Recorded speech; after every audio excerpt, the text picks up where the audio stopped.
I dumped you because you only make $10,000 a year. Poor people deserve to be thrown away. What on earth is the ex-husband misunderstanding? Huh? That's just the monthly rent, though? My name is Tiffany. I am a 48-year-old housewife. I've been married to Peter for a year. Actually, I am divorced once before.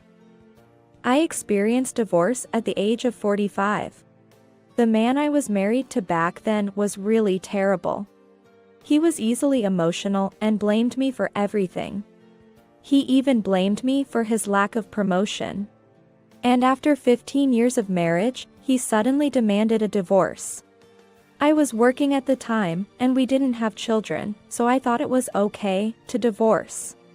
Or rather, my affection for my husband, who suddenly wanted to divorce after so many years together, cooled off all at once. But the divorce was complicated. It was about the division of assets. My ex-husband claimed the house we bought together was his alone. Since the house was in both of our names, if he wanted to continue living there, he needed to pay me half its value in cash. When I insisted on this, my ex-husband got even angrier. After all, I was supporting your life, why should you get even more money? The ex-husband was angry and refused to pay any money. In the end, we had to force him to pay through a lawyer, but if I had backed down, he probably would have gotten away with it.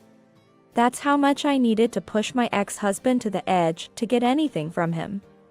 And when we separated, he insulted me like this. You money grubber. Don't leech off others when you can't even earn for yourself. I didn't understand what my ex-husband wanted to say, but I could tell he just wanted to insult me. I tried to ignore him, but after the divorce was finalized, he kept sending me emails, insulting me. Do you enjoy squeezing money out of me? You're just a washed-up old hag who'll be alone for the rest of her life. I'll find a new wife right away. Unlike you, I have financial power. That's the kind of emails my ex-husband sent me in large quantities. Even if I classified them as spam, he kept sending them. So I ended up reading them whenever I checked. I was disgusted with myself for spending 15 years of my life married to such a petty man. I thought I had wasted so much of my life. Then, I changed my email address and the registration address for the services I had been using. Thanks to that, I no longer received harassing emails from my ex-husband. Now I can finally start a new life, I thought. And threw myself into work to forget about my ex-husband. I couldn't stand being looked down on by my ex-husband. So I turned my anger into motivation and worked hard. I was originally good with computers and worked as a web engineer at a company. Since working more at the company didn't significantly increase my salary, I started working as a self-employed web engineer as well. At first, I could only take on simple or low-paying jobs. But as my track record and skills were recognized, I started to receive more and more work. I had no days off, but I kept working hard because I wanted to prove my ex-husband wrong. I thought I couldn't stop this lifestyle until I was satisfied to a certain degree. So I worked as long as my body allowed me to. After about a year of living like this, I significantly increased my income. However, it seems I was working beyond my limits. One day, I felt dizzy and almost passed out. When I realized this was bad, I collapsed on the side of the road. Fortunately, it seems someone called an ambulance, and I was taken to the hospital for treatment. When I woke up, I saw my mother and father looking at me with worry. Tiffany. You've woken up. Mom. Dad. We were worried when we heard you suddenly collapsed. We thought you hadn't come home because you were busy. But then we got a call from the hospital. I thought my heart would stop. I'm sorry. I'm just glad you're okay. It's good that you didn't collapse at home. Yeah. The doctor said it was due to overwork. Is your job that demanding? If it's too much, we can complain to your company. No, it's not that. I've actually been moonlighting. And I've been working without any breaks. No wonder you've made yourself sick. You need to take better care of yourself. You're right, I'm sorry. After being scolded by my parents, I reflected on my actions. And then I was admitted for tests and observation for a couple of days. That's when I found out that my attending physician was Peter. How are you feeling? Oh, I'm okay. That's good to hear. You'll be able to go home soon. But please, don't overdo it. Yes. I'm sorry. Is there a reason you feel you have to overdo it? What? Oh, no, it just seems like my warnings go in one ear and out the other. You're not planning to dive back into work as soon as you're discharged, are you? Well, that reaction says it all, doesn't it? Your parents also mentioned that if you had collapsed at home, it might have been too late when you were found. So as a doctor, I can't just watch you overwork yourself. Okay. Would you like to talk about what's been burdening you? After he said that, all the emotions I had been holding back came flooding out. I couldn't stop crying. I spilled everything to him, the terrible things my ex-husband had said. How after 15 years of marriage, it had come to this, how miserable I felt. And how everything inside me was a mess. That must have been very hard for you. He just listened quietly and then spoke kindly to me. You should do what you feel you need to, for as long as you need. But please, come in regularly for checkups. I have a duty to ensure my patient's health isn't compromised by overworking.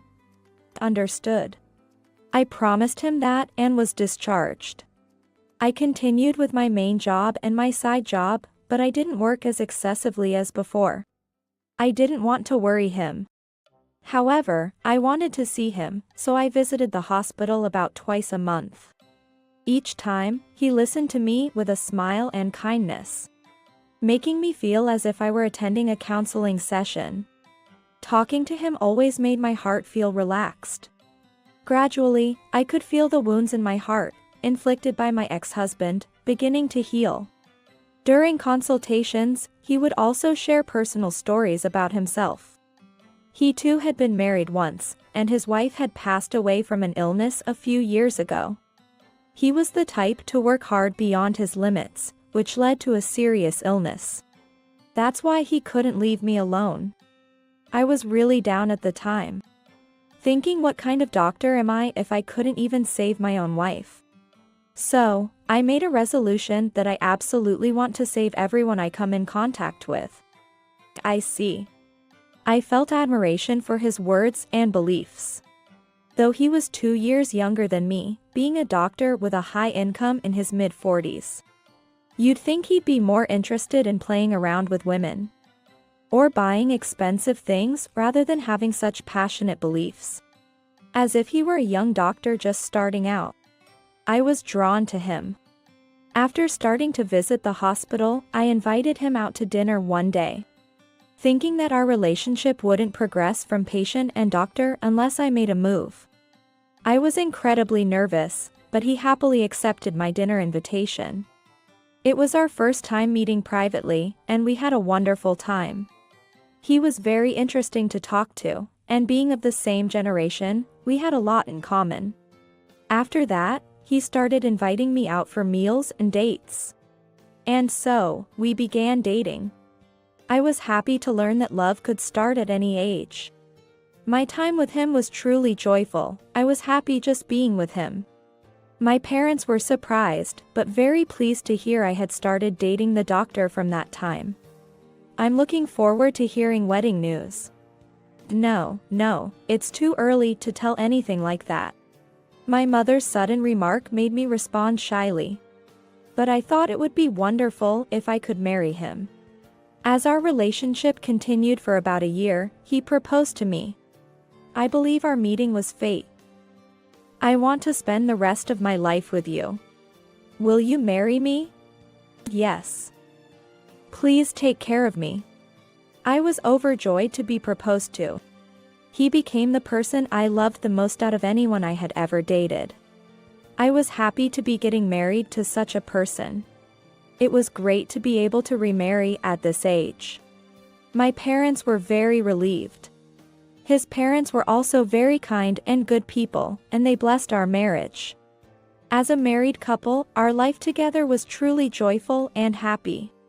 I continued my freelance work but decided to quit my main job to focus on household duties, not wanting to worry my husband. Besides, I wanted to spend more time with my husband. And there was no financial worry, so there was no need to work so hard. I no longer felt the need to prove anything to my ex-husband. We were enjoying our happy days together. However, an unexpected event occurred. I encountered my ex-husband. This happened while I was waiting for my husband at the hospital where he worked, planning to go on a date. The clinic closed at 2 p.m. that day. So I was waiting in the waiting room for my husband's work to end. The hospital where my husband worked was a large university hospital. So sitting among the patients did not cause any inconvenience. The reception staff already knew about my relationship with my husband, so they didn't mind me waiting. I was reading my favorite novel while waiting for him when suddenly someone called out to me. "Huh? Tiffany, isn't it?" I looked up at the sound of my name, and there was my ex-husband, Eric. Eric. What unfortunate luck, to encounter my ex-husband here. And beside him stood a young woman in her 20s. They were arm in arm, but they didn't seem well matched at all.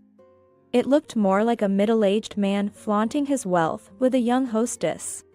"You still have that unlucky look, huh? You still have that annoying face, I see." I never wanted to meet my ex-husband again, but since we had run into each other, I thought I might as well provoke him as much as possible. "Huh? Who do you think you are? Don't get cocky just because I dumped you." He glared at me with a look of utter disdain. "I dumped you because you were making just $10,000 a year. I bet you're still living a poor life on a yearly salary of $10,000, right? And now you have to come to a hospital like this? How pathetic. Your life is over. Unlike you, I've got myself a cute girlfriend, and I'm living happy days." He put his hand around the waist of the woman beside him. "Poor people deserve to be dumped, right?" The woman with him seemed utterly convinced she had bested me, basking in a sense of superiority.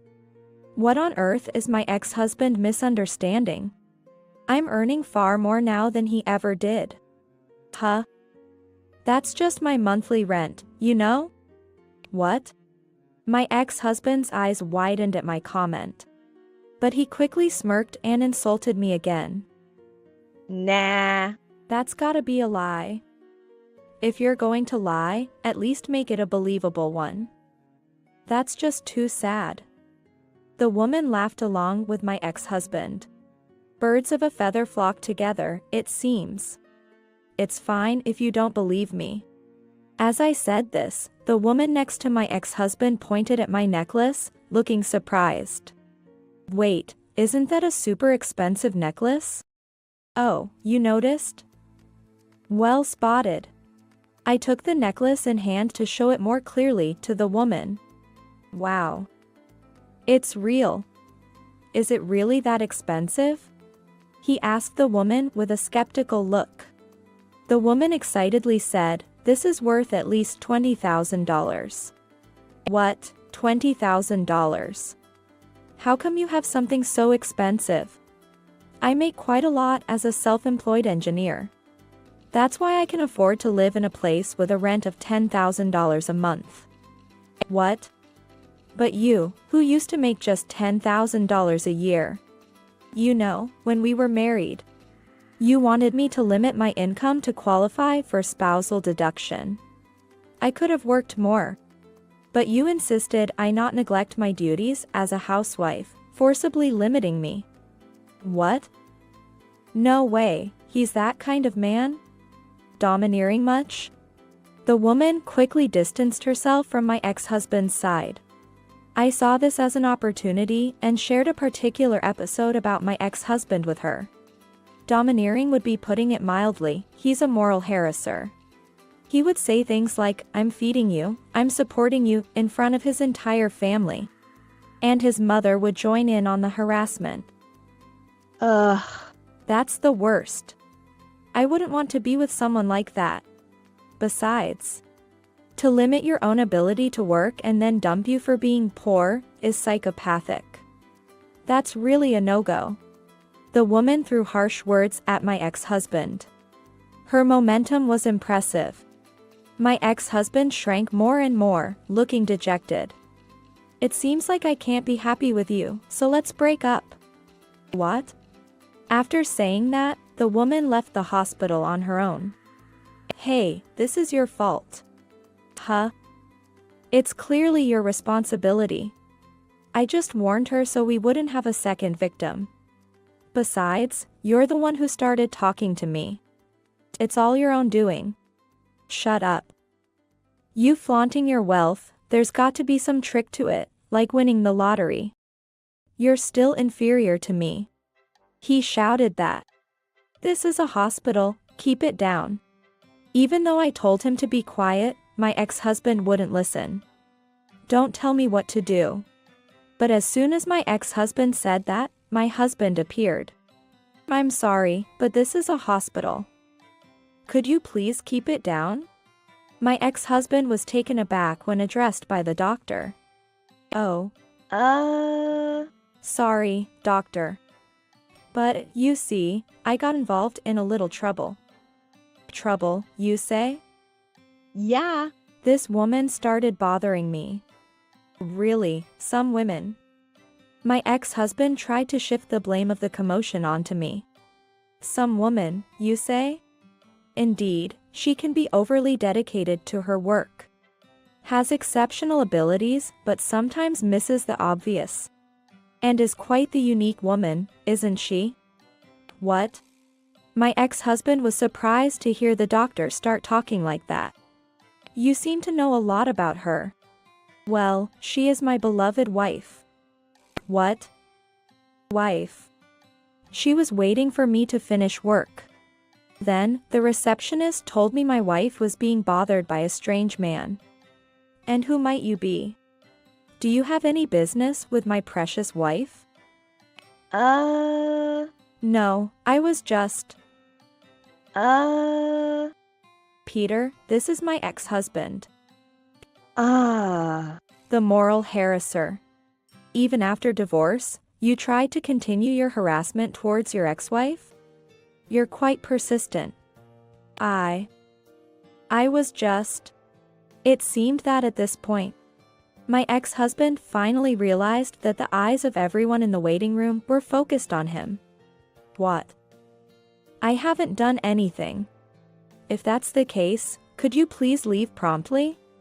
And never appear in front of my wife again. I just happened to see her. Shall we call the police? No, please. I'll leave. Saying that, my ex-husband hurriedly left the hospital. His departure was so uncool that I felt a great sense of relief. It was good to let him know, in no uncertain terms, that I was much happier. But all of that didn't matter to me anymore.